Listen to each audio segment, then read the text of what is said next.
Hey guys, Funny Guy Timmy here, again for another Writing Wednesday video. Today I actually want to talk about Bright. Lately it's been, Bright and Last Jedi have basically both been constantly talked about on social media, online, videos, stuff like that. And I want to give my opinion because I don't think it's an amazing film. I don't think it's the best film that's been released recently. I do think it's one of Netflix's best films, but it does have flaws. It does have flaws, and I want to address some of these flaws. Also, I think there's a misunderstanding. There's a major misunderstanding about the film. Most of the reviews or most of the criticisms of this film is people saying that it's a disjointed mess. It's unoriginal, and it's racist. Those seem to be the three major things that people have going against the film. And now the disjointed mess, a lot of that has to do with the world building. The racism has a lot to do with the orcs, and the fact that it's the unoriginality is just a buddy cop kind of thing. And then a lot of people are comparing it to Men in Black. And now let's first cover the originality part of it.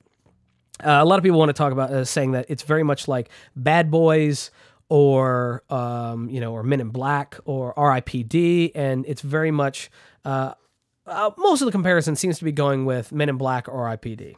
That it's a very bizarre fantasy world where these kind of buddy cops work together to save the world from some catastrophic disaster.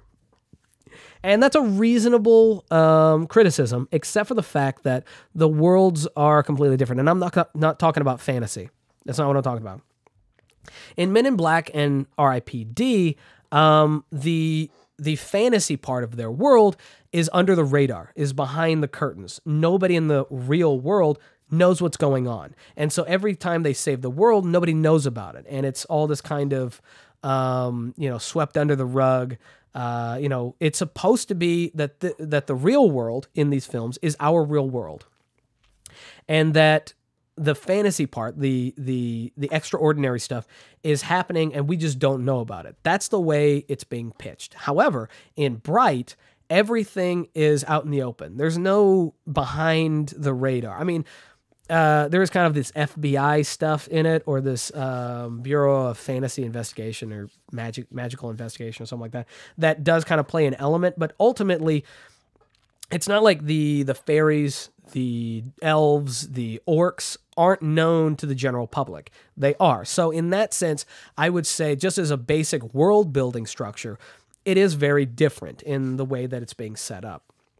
Now, as most people know, there's no originality anymore. There's nothing new under the sun. Basically, every story has been told. The way that people do originality nowadays is by taking things that have never been put together, or taking something and flipping the expectation, or flipping it on its head, or showing you it from a different perspective. And what Bright wanted to do was take orcs, who have always been the bad guys in every fantasy universe, in every fantasy world. They've always been portrayed as the bad guys.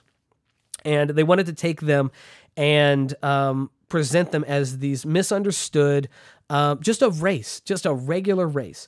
Because in the fantasy world, they are the perfect example of, a race or a creature that is always presented in a bad light. And for what the film was trying to answer, what the film was trying to do, this was probably the best race to shine all of that through. And what they wanted to do was show general racism in the world through the lens of fantasy.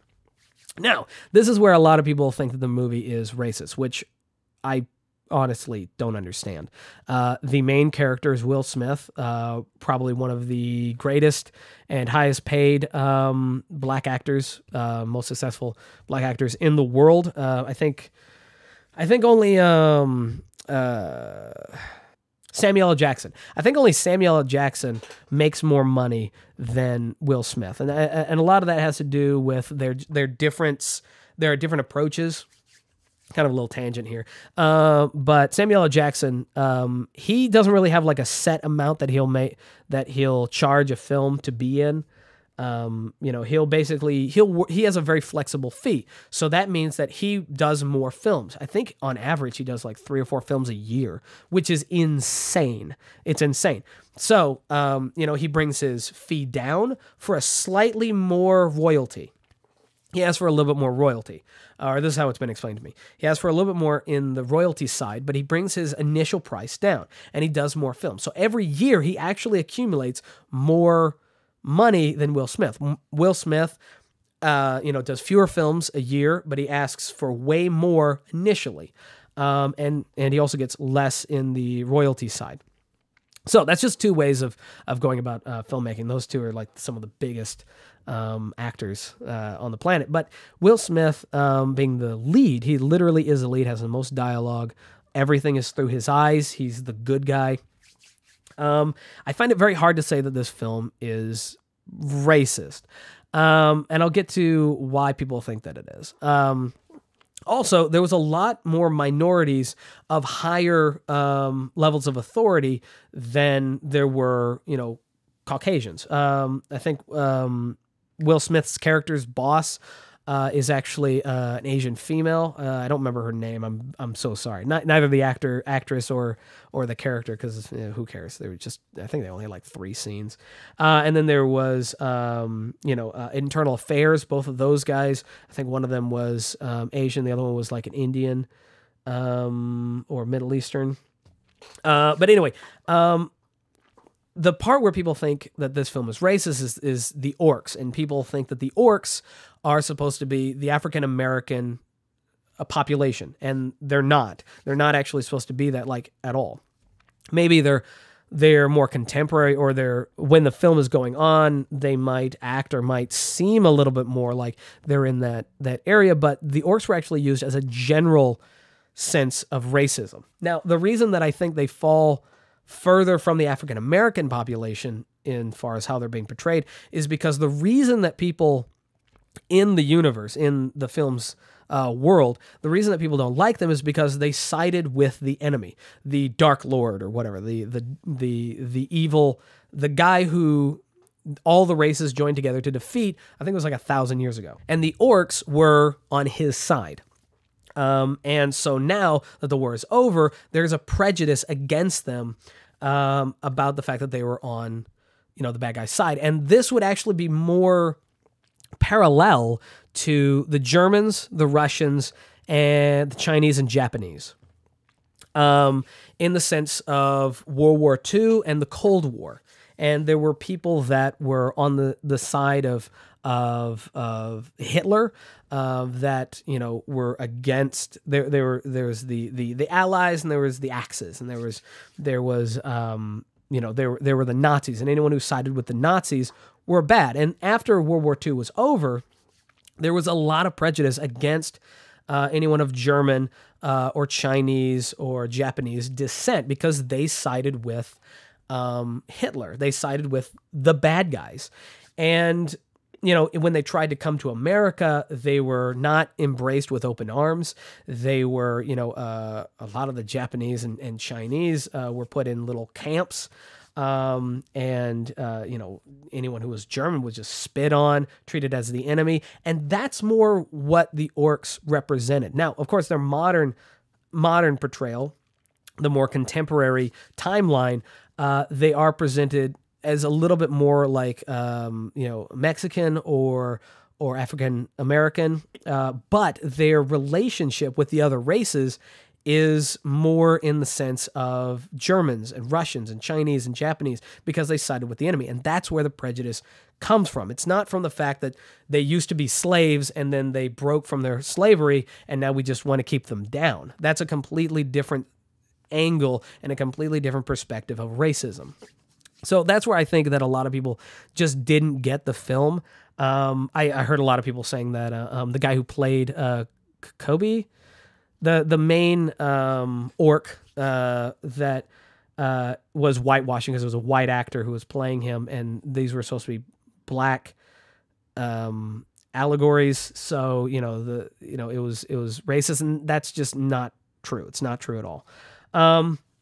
And it's also very hard to see, considering Will Smith's main character the lead black actor, is the ultimate good guy. He's troubled, true. He has his flaws, but he is a good guy. When it comes down to having to make a decision based on race, based on a racist decision, when he's forced to either choose the law side, the corrupt law side, or his partner that he doesn't like based on race, he chooses to side with his partner many times.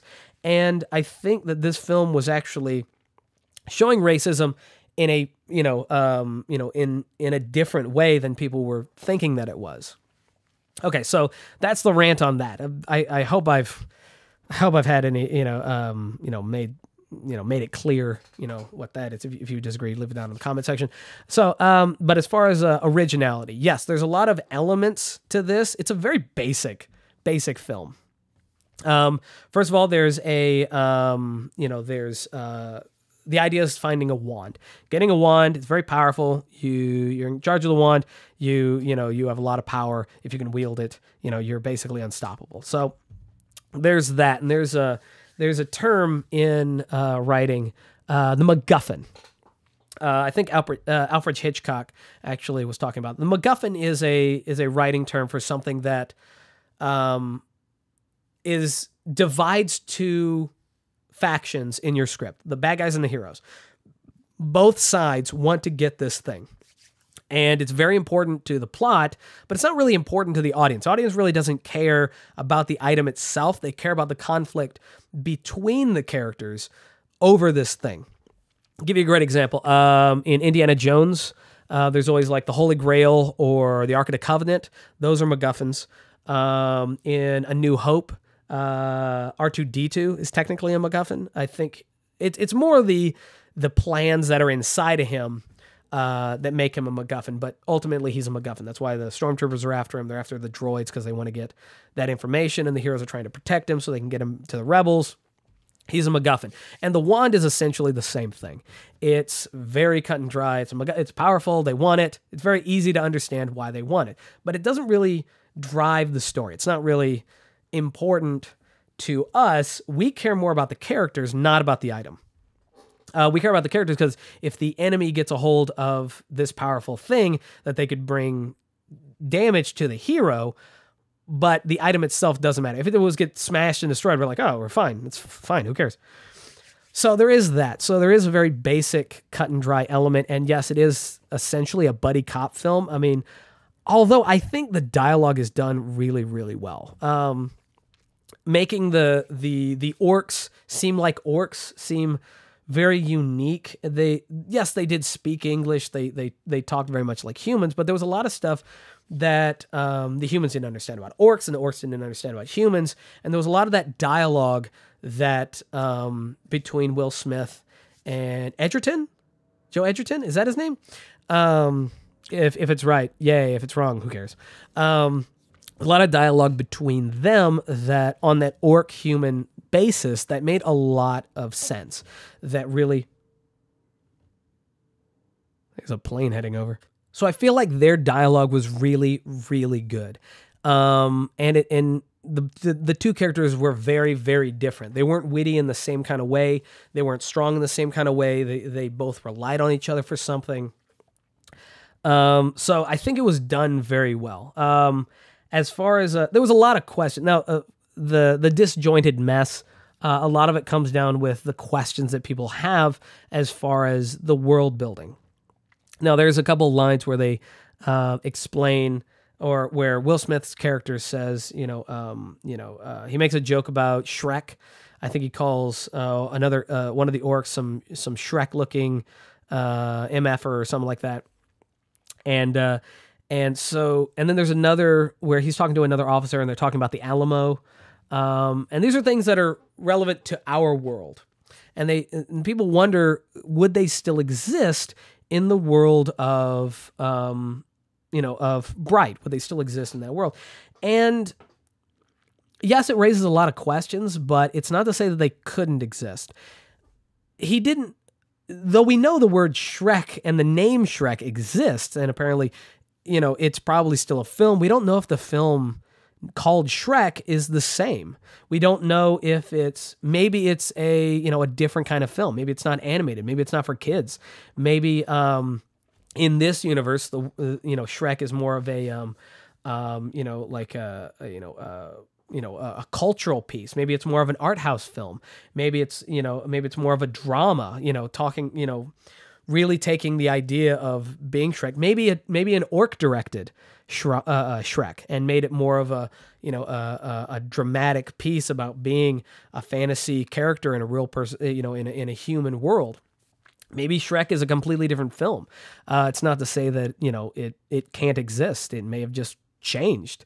And as far as the Alamo, again, there's no reason to say that the Alamo couldn't have still existed.